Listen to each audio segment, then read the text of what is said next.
Can you believe we started Interview Boss in 2021? Not really. It's insane. That's a lot of episodes and a lot of hours of talking. Oh my gosh, it is. And if you're scrolling through all of our episodes, you might scroll straight past something that you really, really needed. Yes, we're always getting messages from people asking us to do an episode on something, and I'm like, we already have. So we've put together playlists to help you find the episodes that are exactly what you need, suited to your situation. They're all categorized. If you're applying for jobs, we have episodes about resumes, cover letters, job ads. If you've been offered your dream job, we have episodes on resigning, exit interviews, and how to impress at your new company. And we even have a very special playlist that's very popular for if you have an interview coming up immediately and you need just our most recommended hard-hitting episodes between now and then. For all our last-minute listeners. It's all there for you. You can browse by category and check out all the playlists at interviewboss.com.au/podcast.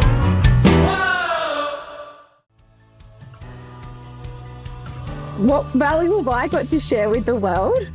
It gets so philosophical. Who am I? Yes. What's life about? Hey everyone, and welcome back to Interview Boss. My name is Emma, and I'm a radio journalist who's teamed up with my sister to give you advice, inspiration, and support when you're looking for a new job. Sarah is a HR and recruitment professional, and together we're excited to give you all the tips, tricks, and behind-the-scenes knowledge to help you in your career. Hey everyone, and welcome back. Who are we giving a big fat shoot your shot shout out to on this week's episode?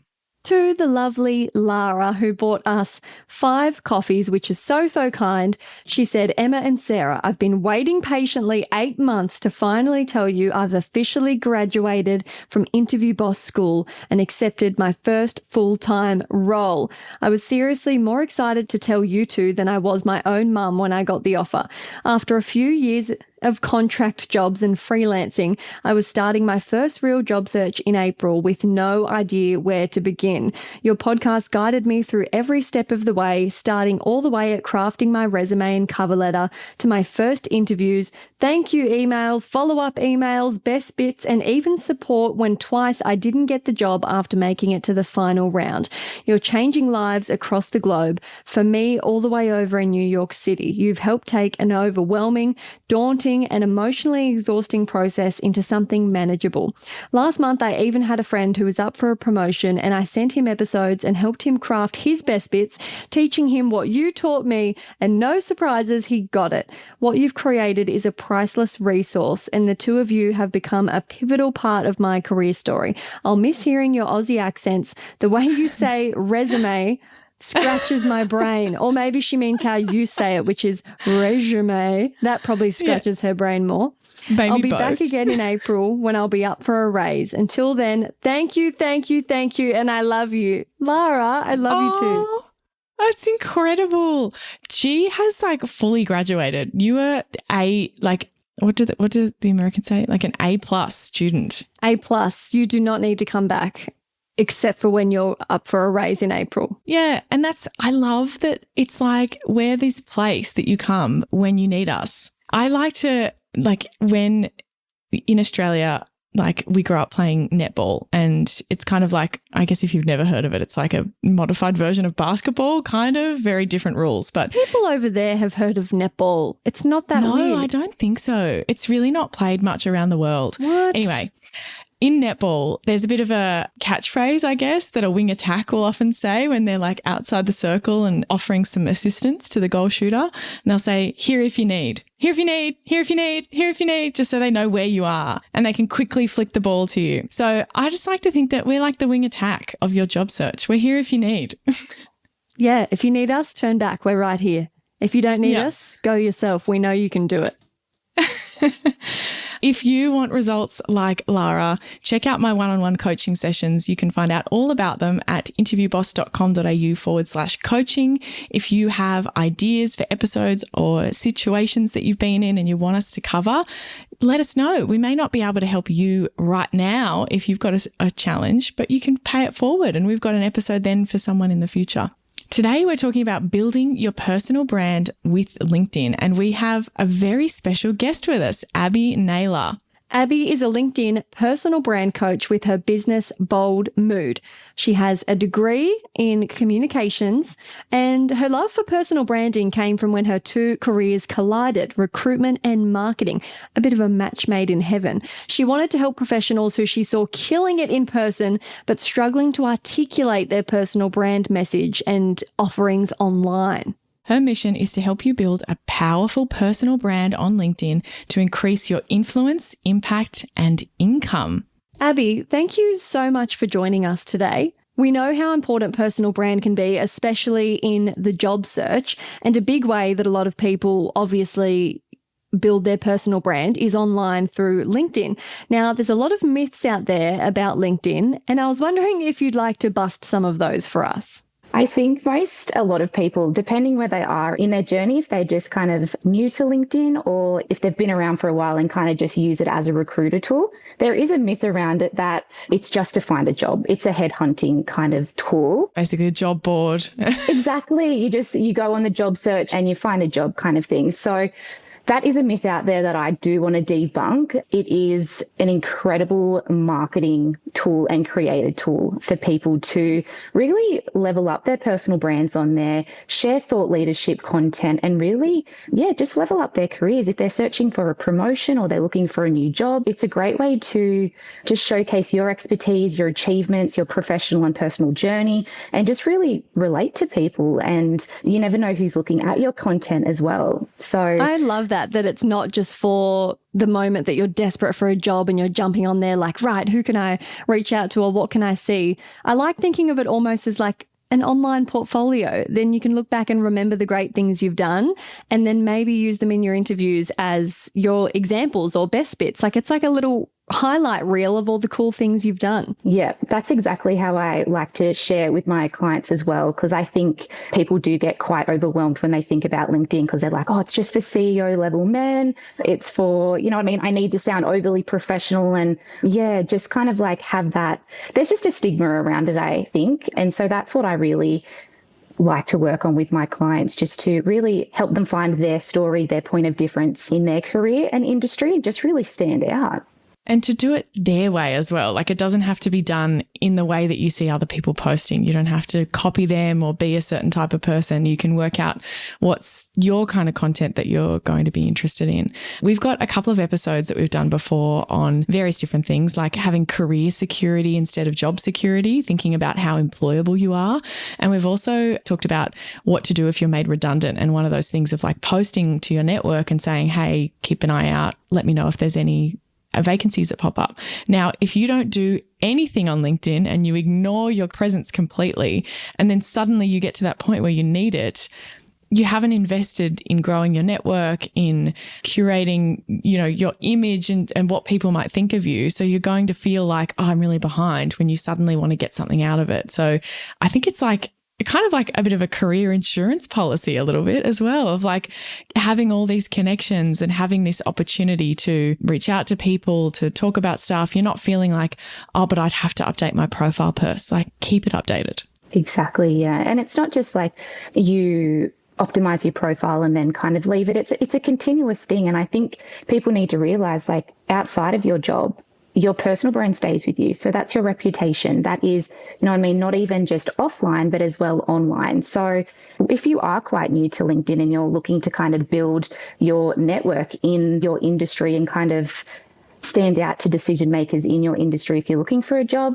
my recommendation would just be to connect. So not just connect with people at networking events and community events. I would highly recommend just spending about 15 to 20 minutes per morning and connect with people either by commenting on their posts and leaving a meaningful comment, not just love this or congratulations, what I mean? Not just, I do see that a lot. So you want to be better than like the Facebook auntie who's like, great job, or like you need to add meaningful kind of value in the comments of like, what did you like about it? Tell me something else. Exactly. Yeah, because I think people really underestimate that the commenting feature of LinkedIn. it's like a domino effect. So when you comment on someone's post, whoever else is engaged with that post, it just spreads like wildfire. So that person can then land on your profile, that can, you know what I mean? So it just kind of goes on from there. So I can't stress that enough, is if you are new and you kind of want to flex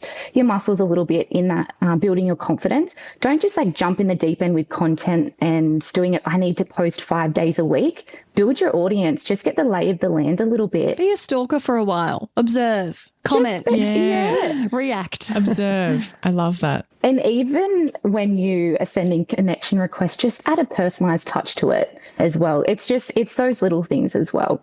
And for the novices out there that are new to making a profile or have been putting it off like I had for about a whole year, what do you find are the biggest barriers to setting it up, or what people find the hardest about creating their profile? What do they get stuck on? I do find a lot of people find talking about themselves really cringe. So glad you brought this up, because I had a question in there that was like, how do we get over the imposter syndrome of posting online, or the quote unquote bragging? I'm not using that myself, but a lot of people write into us and are like, in the interview context even, they think that in interviews you're, you know, trying to brag about yourself, and I'm just not someone who's like that, and I feel awkward, and how do I get past it? And I'm like, you got to brag to survive. Brag in quotation marks. I go the opposite way. I'm like, it's not bragging. You just have to be truthful. It's not. Of course it's not. If you're underselling yourself, I want you to reframe that in your head. You're lying. You're lying. You're not telling the truth about what you did.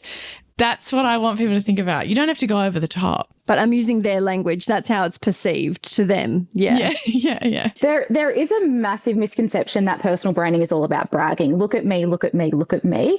And it's really not. It's just about sharing your value with your target audience. So how do you want to be portrayed in your career or business? So I think we'll go back to optimizing a profile. So a lot of people do struggle with their about me section, because they're just like, okay, who am I? Yes. What value have I got? What value have I got to share with the world?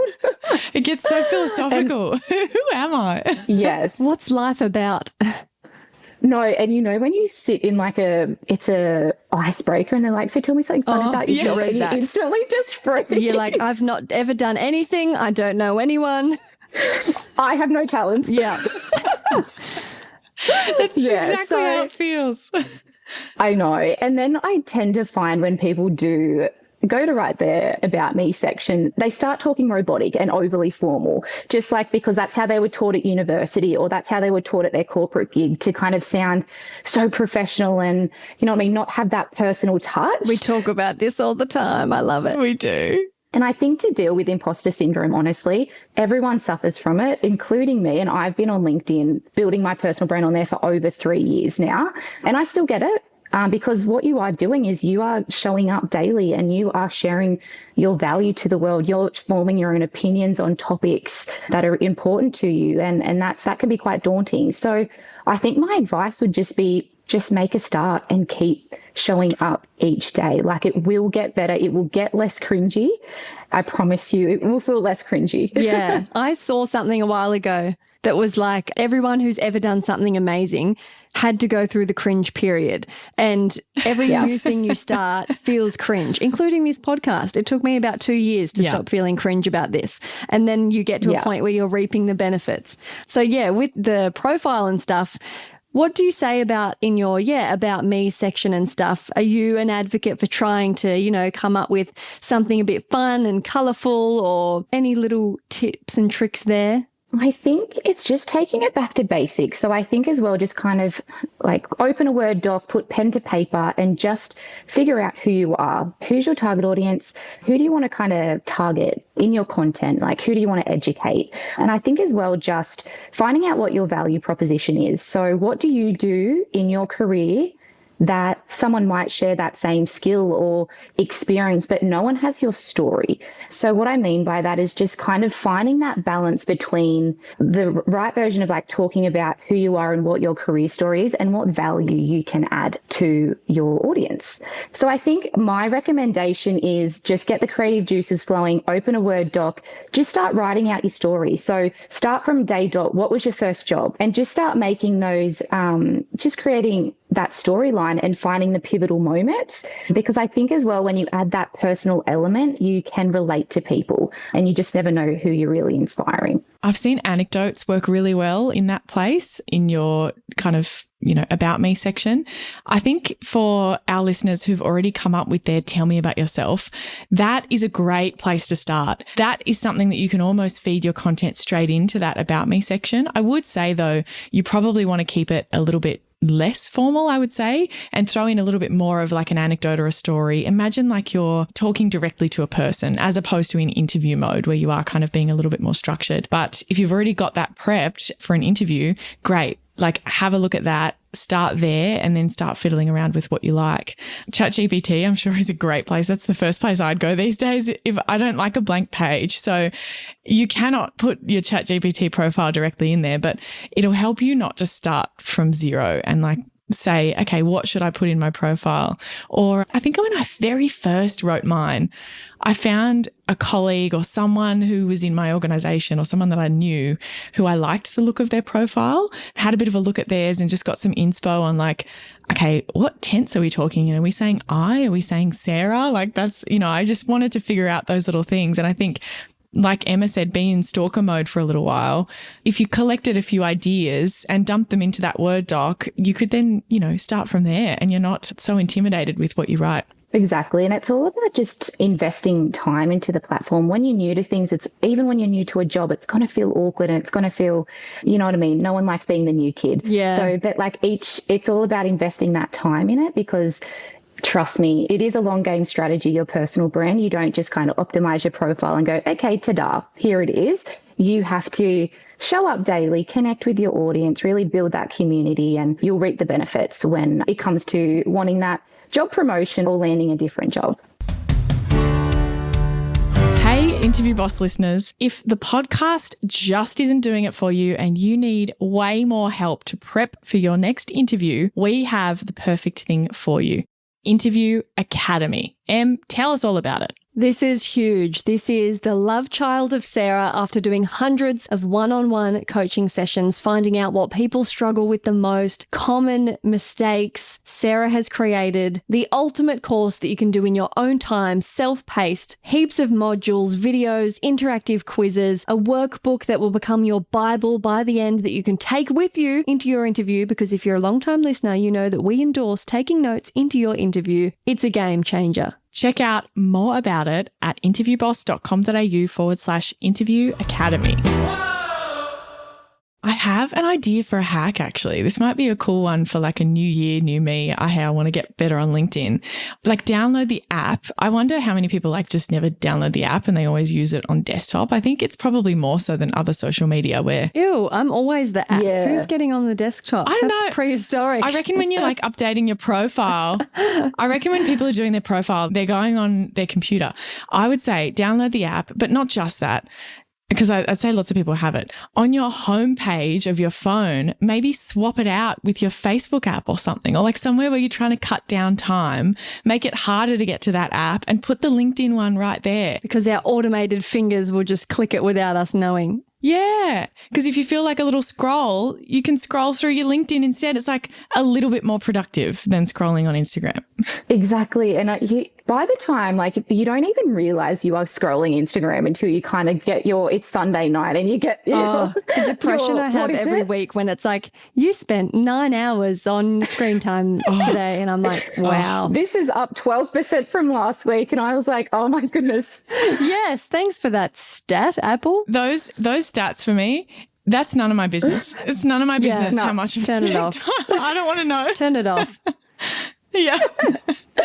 I don't need to know. No, I don't need to know. But I think, great way to like a slight swap to spend more time on LinkedIn and you're seeing more stuff. You'll then be like, oh, I have a thought on that. Great. Write a comment. Like that's how you can get in. And my advice as well, ladies, would be to set yourself a challenge each day and to show up. If you have 15, 20 minutes of your morning when you're drinking your coffee, log on to LinkedIn. And once you're familiar with, if you're quite new to it, if you're familiar and you're scrolling through it, I recommend finding 5 new people that you haven't connected with before either sending them a personalized connection request or commenting on their post just to support them. So that will honestly get your name out there, and that'll just slowly start building that credibility for you, because it just takes that one comment, it takes that one conversation to honestly lead into anything. So for example, after showing up on LinkedIn for, like I said, over 3 years,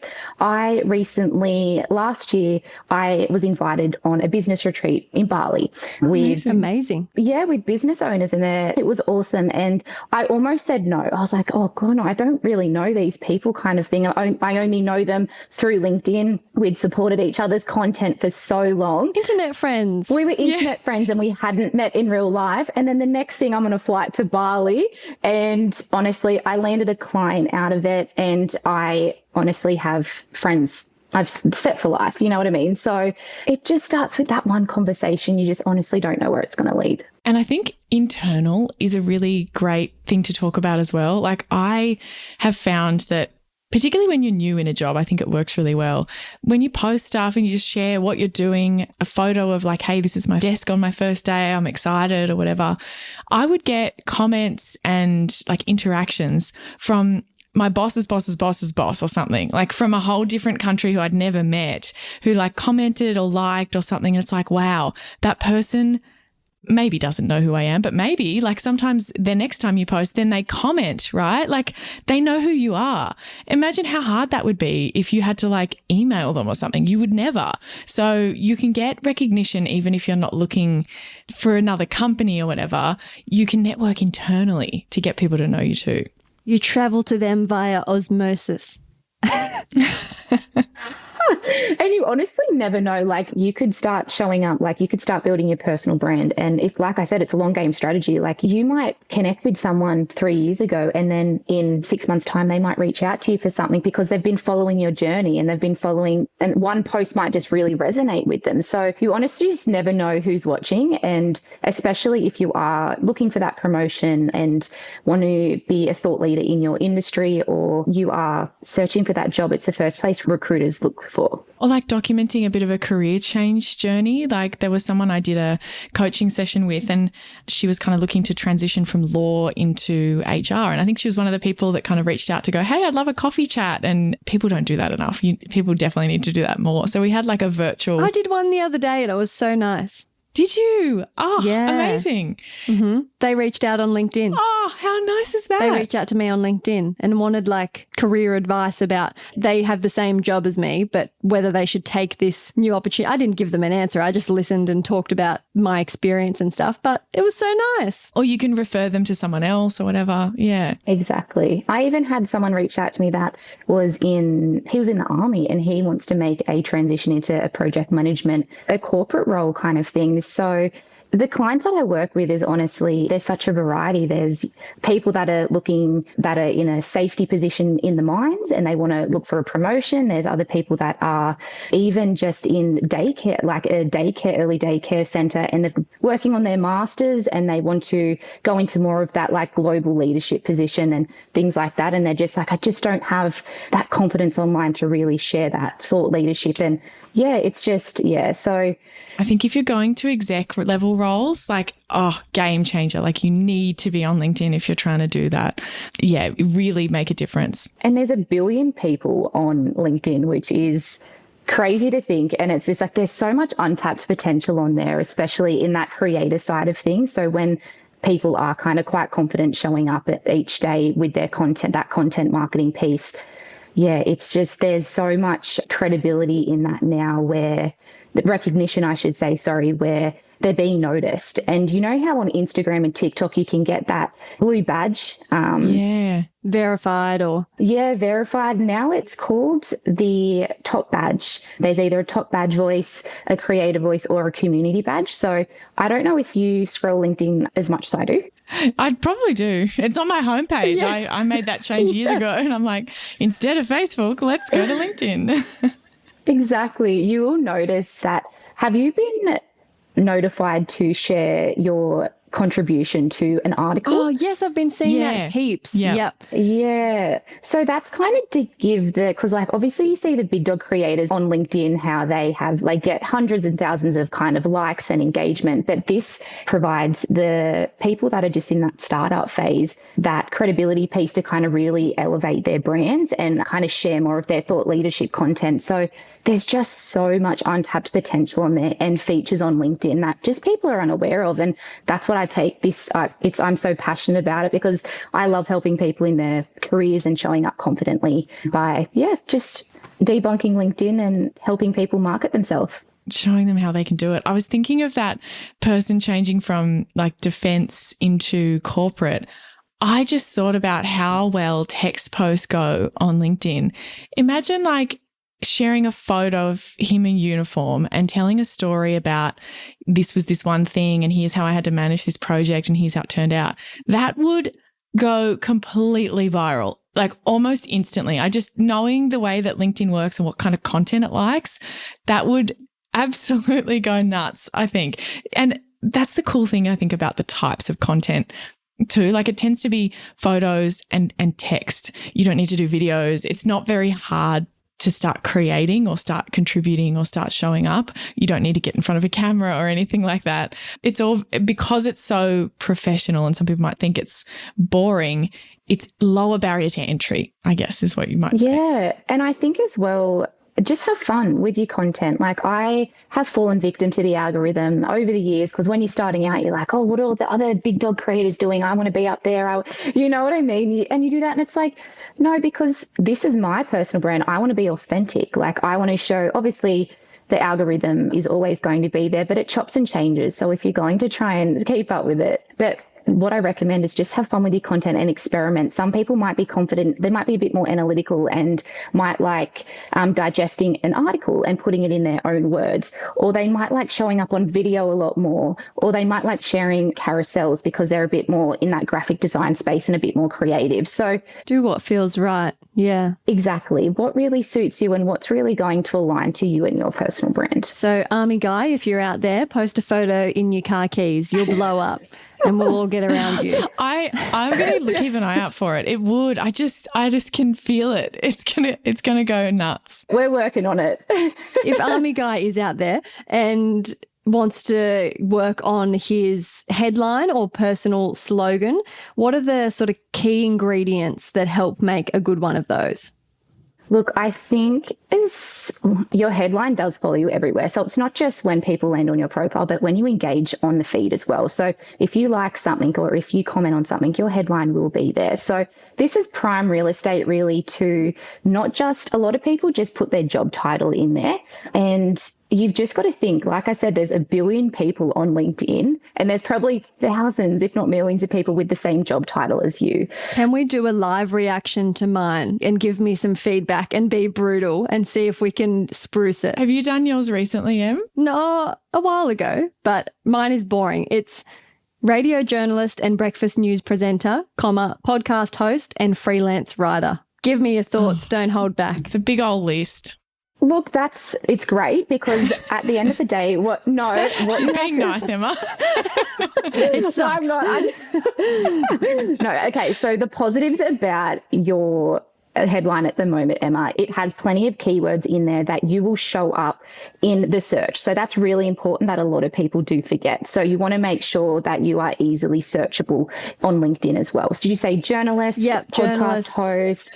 Yep, freelance writer, breakfast news presenter. Exactly. So you have all the important keywords that you want to be known for in your career or business. But what my advice would be is to find out what your value proposition is. Because like I said, there's a few million of podcast hosts, content writers and stuff like that. So what my recommendation would be is just really reflect on your skills, experiences and accomplishments and really identify what sets you apart from other people in your industry. Like I said, if you have time to just do some creative writing, put some pen to paper or open a Word doc, even just consider your strengths, values and specific contributions you have made to your career. So what about a challenge? What about mine compared? And you can tell us which one's better. Oi. I recently had to revamp mine because I did it a few years ago and it didn't include the podcast stuff. And I was like, oh, it's time for a refresh.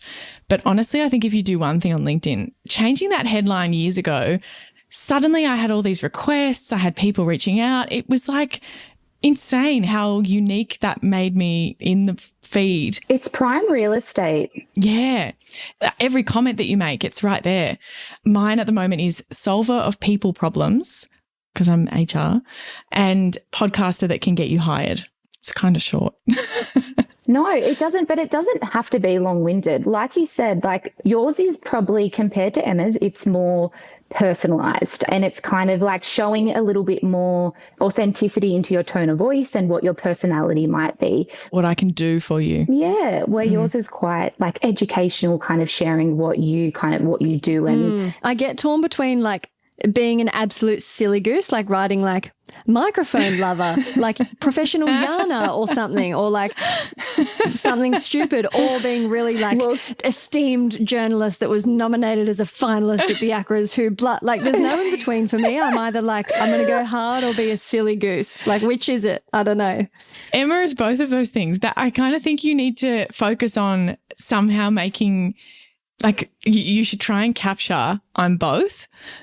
Like something like award nominated news something / professional yarn spinner or something. Like I think you should try and contrast those two things because that is your personality. You are a silly goose and also a professional gal. And exactly, like you just need to find that balance, and you just, like I said, you want to attract your kind of people, and you're not going to attract them if you're going to blend in with everyone else. Yeah. Or trying to sound professional. Exactly, because people will see it and just be like, oh, that just sounds like every other, you know what I mean, every other Joe kind of thing. So what I like to say, there's no right or wrong answer. So the format that you put it in, you could honestly put your job title, that you're a podcast host, and then you can add your personal slogan, your value proposition. So for example, if you're a marketing strategist, you could go marketing strategist, transforming ideas into profitable campaigns, driver of brand growth and customer engagement. See how that one's just like a little bit more kind of like that educational piece. It's engaging, and then it just kind of has all those keywords that are associated with their career kind of thing. So they're searchable. And it's not that out there because you don't have to be that crazy if that's not your personal brand, right? Exactly. And then I've seen others that there's a recruiter that I know and her headline's quite lighthearted. So she's like your friendly neighborhood recruiter, and then introvert living in an industry of extroverts. Oh, that's great. That paints a picture. You're like, she hates it. She's like, stop the networking. Yeah. But you just instantly know that she's lighthearted, she's approachable, and you just know what you're going to get from her. That's such a good one. That immediately paints a picture in my mind of who they are. Yeah, exactly. And so I just like to reiterate, there's just no right or wrong in the format that you do it. Just make sure you use as many keywords. It's personalized to you and your tone of voice. You share what you are doing, who you help, and how you do it, and just really what makes you stand out. I saw a really cool feature the other day on someone's profile it was just amazing. They have a name that is so commonly mispronounced, and they did the little voice memo thing over the profile where she was like, it's Kachina, not Katrina. And that was just great because to actually clarify for people, because it is a bit of an unusual name, but also like it was said in a humorous way. Like it was, I thought that was cool. Yeah, it's honestly, and another feature as well, like with your profile photo, you can create a video for that. So you can just go, hi, like my name is such and such. And so you can even bump it up a level, like if you are in creator mode. So there's just, it's awesome. All the different features, how you can, stand out. Yeah, I love that. And then they've got the ability for you to have your pronouns on there as well. Like that's so easy to be able to tailor that to make sure that you're not getting misgendered. Like there's a lot of new features that have been added. If it's been a while since you've had to poke around, it's time to get in there. Yeah. And I really wanted to ask you, obviously in this day and age, a huge part of personal brand is online and using platforms like LinkedIn. But how can we also improve our personal brand in person? Like for the people who are in their current jobs amongst their, bosses and colleagues, what are some things you can be doing to build that perception or reputation of you in person rather than online? Okay, so in the office, I would just lead by example, really. So you want to be the way that you show up online should be the way that you show up offline as well. So attending networking events, those community events in the office, kind of like I said, leading by example in what you're sharing online. So always being like that team player as well. So yeah, just reflecting how you want to be known in the world, not just kind of going online and kind of presenting yourself in a different way that you are in the workplace kind of thing. Like your alter ego gets on and is the perfect person on LinkedIn, but you don't match up in person. Yeah, exactly. You just want to, and I'm not saying obviously when you're social on the weekends, probably your tone of voice and the way that you're going to show up is going to be very different. But in the professional setting, you want to make sure that it aligns, your online identity does align with your offline as well. Yeah. Imagine, Em, if you had a really fun kind of headline and then around the workplace you only ever wore a blazer, you talk to everyone really formally, you always send emails weird. Instead of talking to anyone in person. It'd be wow, this is really odd. I poke fun at one of our IT helpers because whenever he comes up to fix something, he never laughs at my jokes. And I'm like, come on, give me something. So yeah, not me. Please. He does smile, but he's holding back. I'm like, I'm not going to wear you down. Laugh at my shitty jokes. It's a work in progress. Yeah. It is. We'll keep working on it. What is something that our listeners can do tomorrow to start building their LinkedIn presence? A takeaway for them if they could do one thing. What do you think it would be? Just make a start. So I just like to take things back to basics when you are just optimize your profile. So making sure you're checking in with it.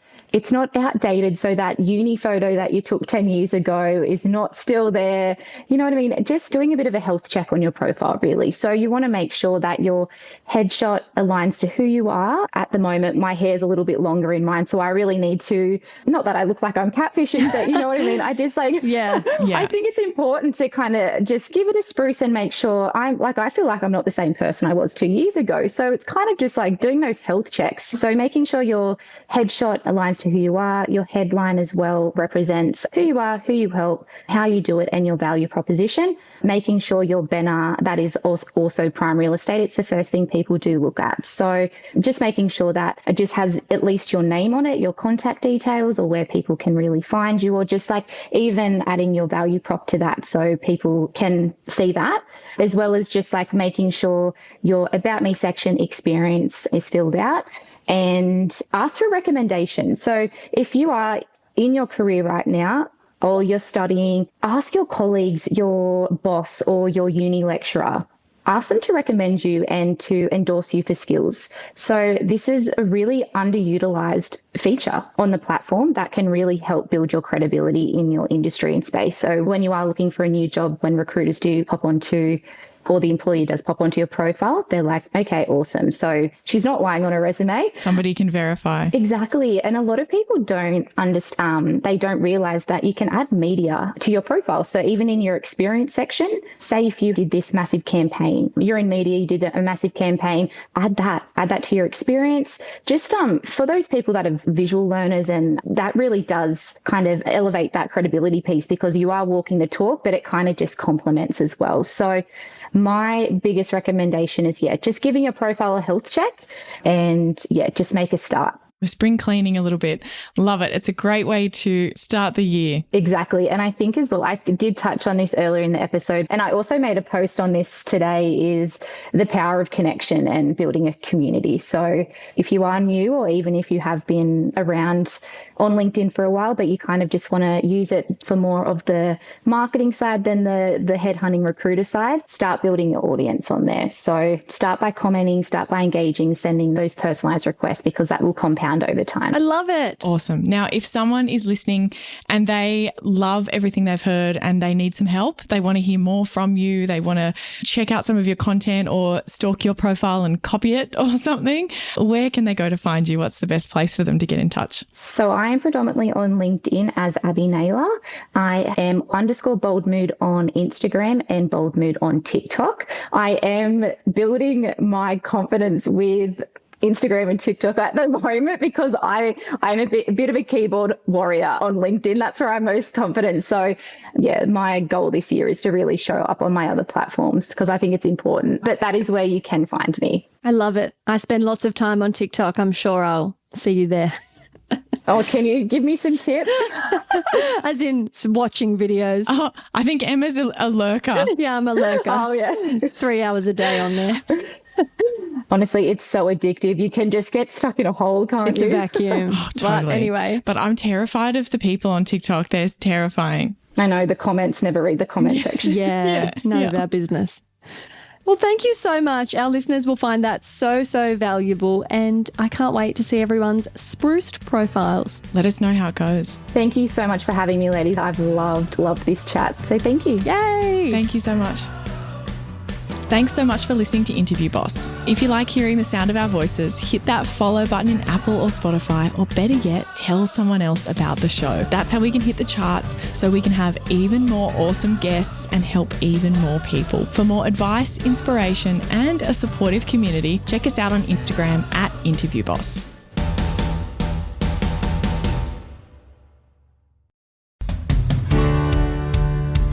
We've been your job search besties and helped you in some way. There's a cool way you can support the show. Shout us a virtual coffee. We get a huge kick out of reading all of your success stories. Head to buymeacoffee.com/interviewboss and shout us a cuppa. If you keep us caffeinated, we can keep the content coming.